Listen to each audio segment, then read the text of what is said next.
আর সকালে তোমাদের জন্য একটা ব্রেকফাস্ট রেসিপি বানাবো, খুব স্বাস্থ্যকর রেসিপি। এই জন্য সোয়াবিন কিছুগুলো পরিষ্কার করে নিয়ে আমি সোয়াবিনটা ভালো করে ধুয়ে নিয়েছি। ধুয়ে তারপরে একটু গরম জল দিয়ে ভিজিয়ে নিলাম। ভিজে যাওয়ার পরে একটা বলে মিক্সিং বল নিয়ে নিলাম। তারপরে কিছু টমেটো নিলাম, একটু ক্যাপসিকাম নিয়ে নিলাম, আর নিলাম একটু টুকরো আদা, 4টে কাঁচা লঙ্কা। ঝালটা তোমরা তোমাদের মতো দেবে। দিলাম একটু গোটা জিরে, একটু আতপ চাল 2 চামচ ভিজিয়ে রেখেছিলাম দিলাম।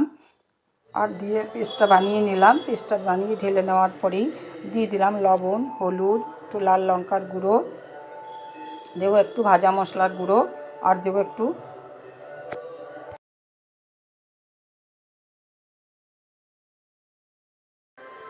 কারি পাতা দিয়ে দিলাম। আর দিলাম 2 চামচ বেসন, দিয়ে ব্যাটারটা ভালো করে মেখে নিলাম। ব্যাটারটা মেখে নেওয়ার পরে তাওয়া বসিয়ে অল্প একটু ঘি দিয়ে ব্রাশ করে নিলাম। তারপর ব্যাটারটা দিয়ে দিলাম। ব্যাটারটা দিয়ে চামচ দিয়েই আমি শেপ দিয়ে দিলাম। তোমরা হাত দিয়েও দিয়ে নিতে পারো। চামচ দিয়ে আমি একটু ছোট্ট চামচের মতো, ছোটো হাতা চামচের মধ্যে নিয়ে বেশ একটু সুন্দর করে শেপটা দিয়ে দিলাম।